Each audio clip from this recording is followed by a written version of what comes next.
Bonjour à tous et à toutes. Voilà, petite vidéo de rechargement de la munition 222 Remington. Alors, pour commencer, mes étuis sont lavés d'abord au lave-vaisselle le jour avant, puis séchés. Comme ça, mes étuis sont déjà à moitié propres avant de passer dans mes outils. Alors, voici les outils que je vous présente. Donc, il y a le désamorceur et recalibrage de la douille. Ceci est le sertisseur pour sertir l'ogive, mais pour une arme longue, il n'y a pas besoin de sertir du tout les ogives. Ça donne de la pression arrière et ça marche très bien sans sertir, c'est déjà très bien pincé et ça peut durer plus longtemps la longévité de votre canon sans sertir. Alors, ceci est le siégeur d'ogive, alors le réglage au-dessus. Voilà. Alors bien sûr, Ornadi par rapport au lit est haute qualité au-dessus. Et il n'y a pas photo. C'est des chouettes outils très solides. Alors on va prendre la tige désamorceuse. On va mettre ici. Et alors le réglage. Bien sûr, j'ai oublié, il faut prendre le petit chalolder qui permet de tenir votre douille. Et alors il faut bien regarder parce que chaque chalolder a un chiffre pour les munitions différentes. Si vous n'utilisez pas le bon, cela permettra de mettre de travers peut-être votre douille. Alors vous venez épouser contre. Alors il doit avoir une petite force quand même. Vous venez contre et puis il doit quand même avoir voilà, avoir un tout petit peu quand même de pression pour que votre douille se recalibre bien jusqu'au bout. Alors voici la douille d'une 222. C'est comme une 223 avec 2 mm ici plus court à l'étui. Le calibre est vraiment pas cher du tout. La poudre qui est dedans, on n'en met presque pas. Et c'est vraiment un bon petit calibre de précision. Ça c'est la douille. Et alors voici une balle terminée qu'on verra tantôt. Mais voici la cartouche terminée. Voilà. Donc, on reprend. Donc, les étuis. Ne pas oublier de bien les graisser. Toujours bien graisser. Ou sinon, des fois, la douille reste coincée dans l'outil. Et là, je peux vous dire que c'est très difficile de les ravoir. Donc, bien les graisser, mais pas trop non plus. Hein, parce que sinon, vous allez faire des plis dans vos étuis avec la pression. Donc, quand l'étui est vraiment bien un peu graissé, un peu gras, c'est assez. Alors, comme ça, on pousse bien à fond, on va jusqu'au bout et puis on retire. Et alors, vous avez l'étui qui est recalibré, hop, qui est bon pour un second passage. Tout simplement. Donc, on prend l'étui. On le passe sur une petite planche avec de la graisse spéciale aussi pour douille. Hein. On ne met pas de la graisse à frites. Hein. Alors, voici de nouveau l'étape. Comme ceci. Hop. Hop. Alors, ici, on pense qu'il y a un coup, mais il n'y en a pas, c'est la saleté. Vous allez voir, on va les repasser au nettoyage après. Ah, là, vous voyez, il y a eu un rien trop de graisse. Il y a un petit coup qui s'est fait. Donc ça, c'est pas bon la prochaine fois. Maintenant, vous pouvez la tirer quand même. Hein. Elle va regonfler de nouveau au prochain tir. Mais voilà, ça veut dire que j'ai mis trop de graisse. Alors, on va refaire une. On va la graisser. Pas de trop. Voilà, juste vraiment ce qu'il faut. Le 222 est un petit calibre assez spécial parce que c'est une toute petite cartouche et qui permet, ça donne beaucoup de, il faut faire attention quand on recherche. Et voilà, là celle-là elle est parfaite, pas un seul coup. Voilà, mais c'est un très bon calibre à tirer, vraiment très agréable. Et voilà, donc ici je vais vous couper, je vais vite les faire en vitesse. Je vous reprends dans 2 minutes pour ne pas que vous regardiez chaque cartouche. Alors voici la dernière. Hop. Voici la dernière. Hop. L'amorce. Voilà, voilà. Alors après ceci, une fois que vous avez tous vos étuis recalibrés, ils sont pas tout assez propres pour pouvoir les recharger. Vous avez les puits d'amorce qui sont pleins de noir qu'il faut faire partir.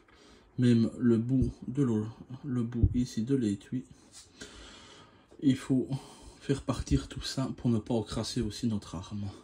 Alors après ça, vous les passez 2 heures dans un tumbler comme ceci. Il y a plein d'autres marques. Moi j'aime vraiment bien cette marque. Je vous montrerai aussi une pèse désamorceuse. Et alors, vous ouvrez votre machine. Ce sont des grès de maïs qui vont vibrer et tourner pour polir vos étuis. Alors, mettez vos étuis comme ça dedans. Vous refermez correctement. Comme ceci. Hop. Et alors, la machine s'occupe de tout. Et alors là, c'est parti pour 2 heures pour avoir des étuis assez propres. Quand vous voulez vraiment du maxi brillant à la perfection, là il faut laisser 3 heures. Mais en 2 heures, c'est déjà très propre. Voilà, je vous reprends pour le reste de l'opération après. Après être passé dans le tumbler, les douilles sont super propres. Mais il reste une étape à faire, nettoyer les puits d'amorce. Donc, pour les puits d'amorce, il y a des petits outils Liman. Ce sont des petits outils en large ou en small.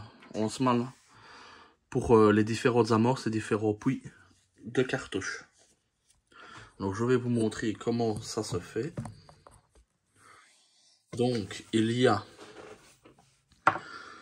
le puits d'amorce pour nettoyer le fond, les bords et bavurés pour avoir facile d'enfoncer l'amorce, et ceci pour fraiser, pour ébavurer le collet de la douille. Mais ça, je vous montrerai tantôt parce qu'il faudra recouper nos douilles, car le laiton s'allonge à chaque tir. Bon, on va déjà s'occuper des puits. Donc c'est facile.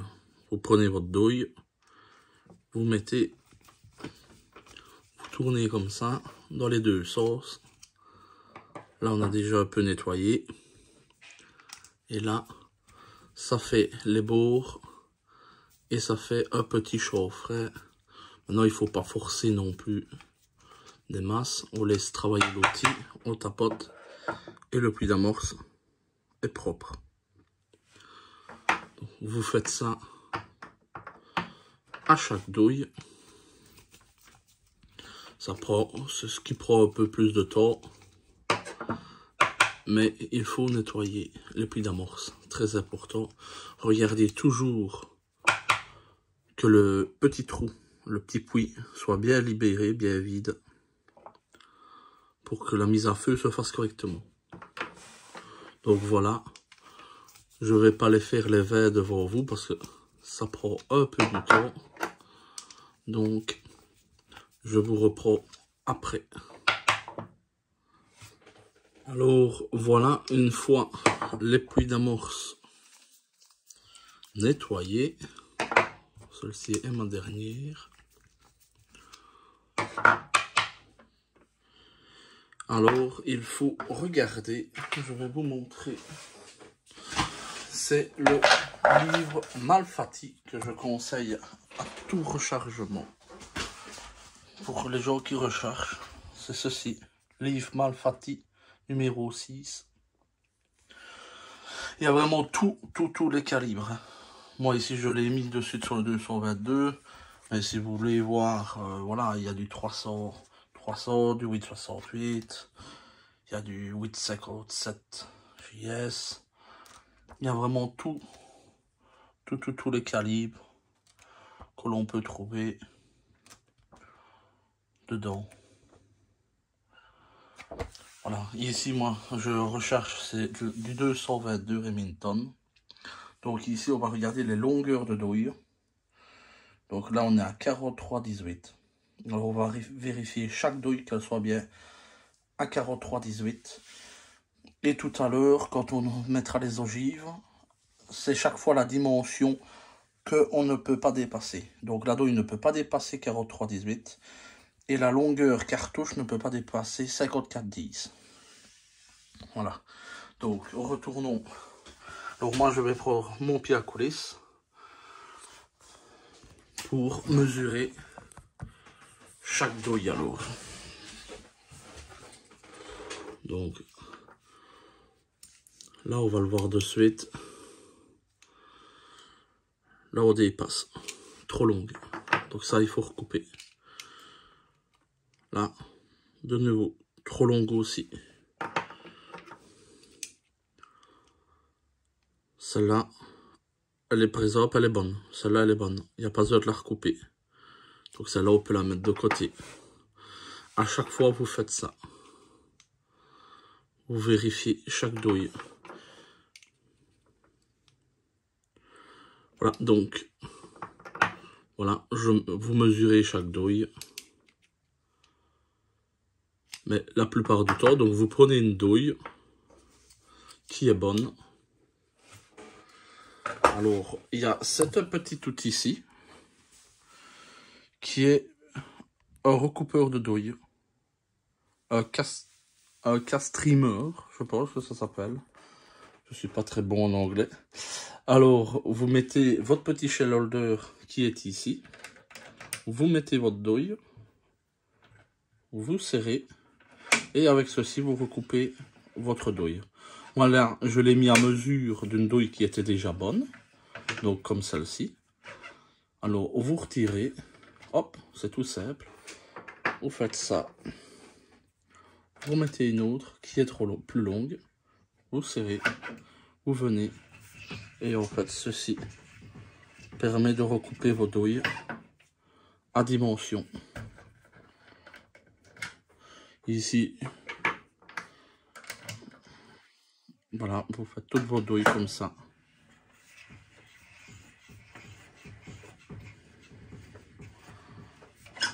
Voilà. Et alors, une fois mise à dimension,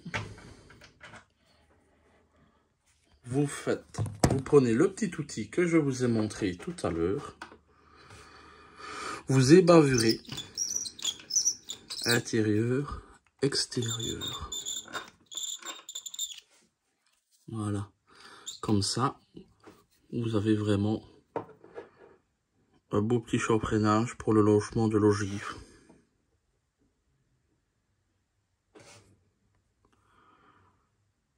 Voilà. Donc, je vais faire toutes mes douilles.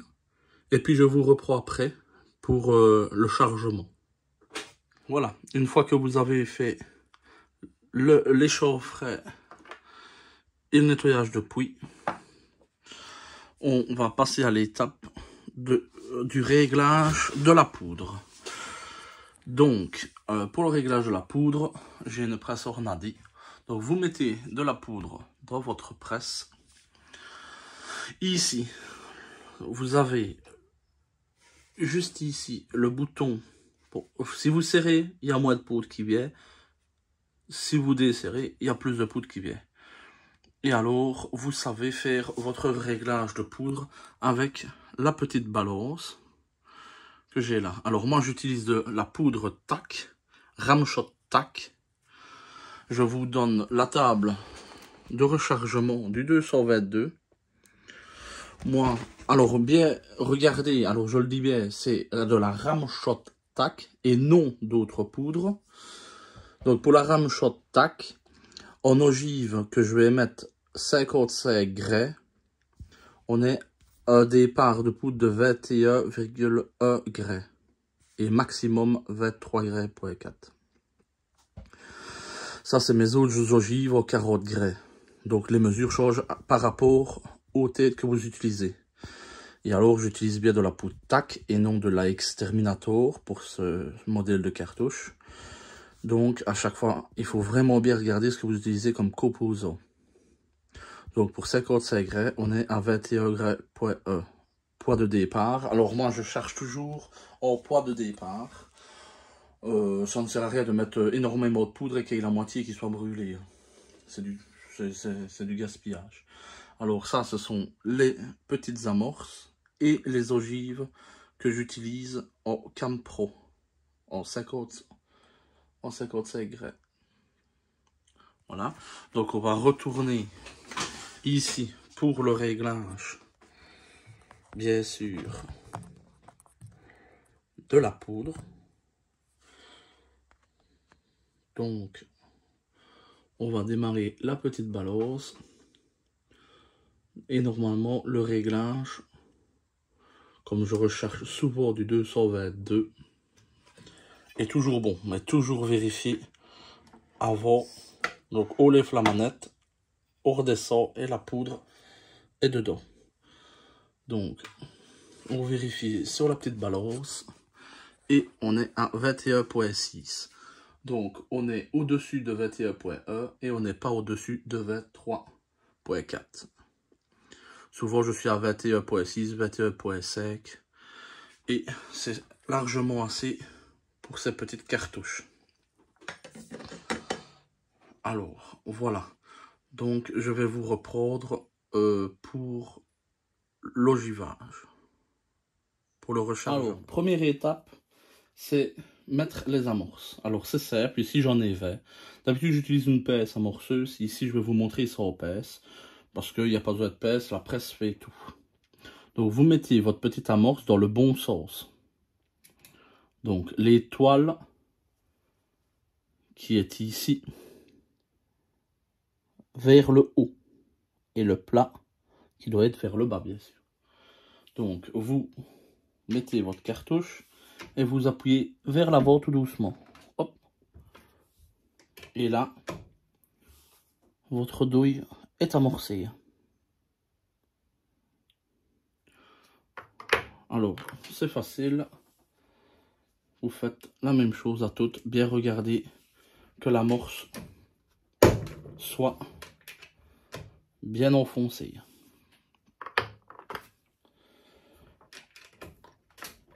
Je regarde pour être sûr qu'elle soit bien à fleur et non dépassante de votre douille. Sinon, ça risque d'avoir des petites répercussions peut-être sur votre percuteur ou pour fermer le verrou de votre arme. Donc c'est simple. Hop. À chaque fois, vous avez l'amorce. Alors, voilà. On va couper. Voilà les trois dernières.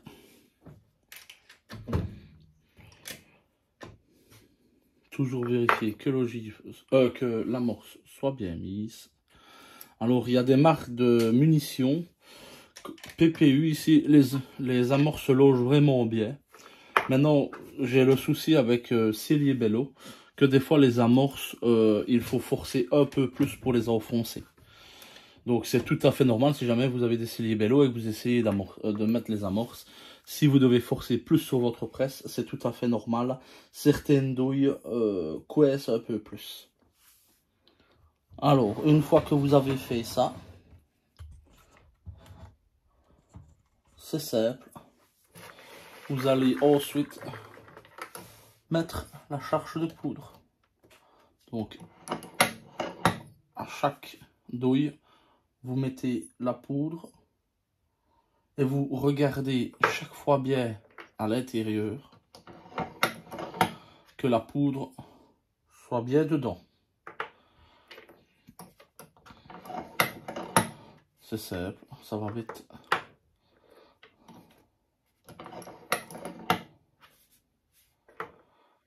Ici, on avait, ça va aller assez bien et assez vite.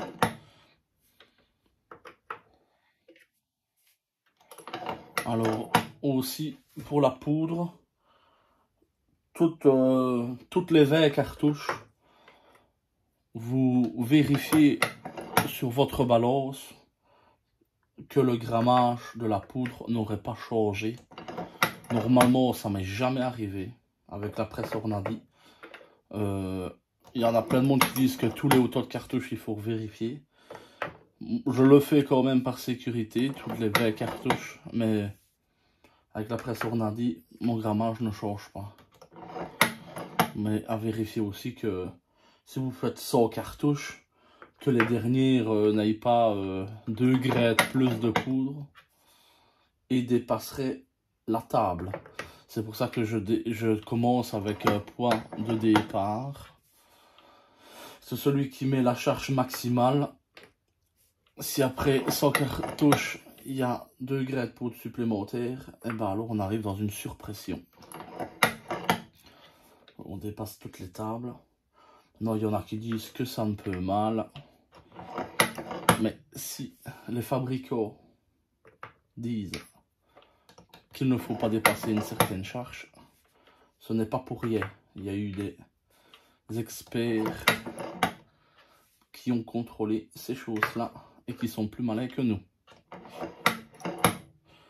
Voilà, alors une fois que toute la poudre est mise dans chaque cartouche, toujours bien vérifier, parce que si jamais vous mettez une cartouche avec une ogive et sans poudre, vous aurez un long feu. Alors on prend l'outil pour insérer les ogives. Alors c'est simple comme tout. Comme avant, on le met à fleur et avec une toute petite pression. Pour l'enfoncement des ogives, on desserre ou on dessert pour monter et descendre son ogive. Alors ici c'est facile, tantôt je vous parlais d'une dimension cartouche. Ce qu'il y a, c'est qu'il y a des ogives où il n'y a pas de petite rainure pour savoir où est l'enfoncement. Ici par exemple pour les Cam Pro, il y a une petite rainure que vous voyez juste là, c'est pas évident de voir, comme ceci. Et alors là, vous savez que l'enfoncement de l'ogive est bon. Si votre longueur de douille est bonne, l'ogive est bonne. Donc, hop, vous venez contre, et votre ogive est mise dessus. Voilà, c'est simple.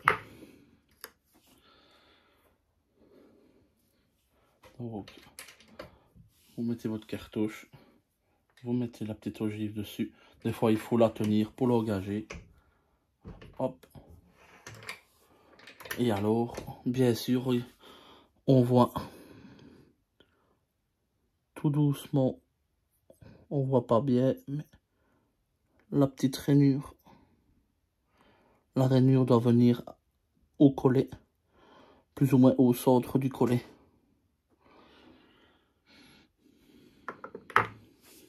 Là, je vous ai pris d'une autre façon avec la vidéo pour mieux voir. Donc, vous mettez votre douille, la petite ogive, vous montez, hop, vous descendez. Et alors, comme je vous montrais, voilà où est la petite rayure pour l'ogive. Et là, vous avez une taille idéale. Voilà, on voit mieux dans ce sens-là. La petite rainure à respecter. Donc, vous mettez votre douille.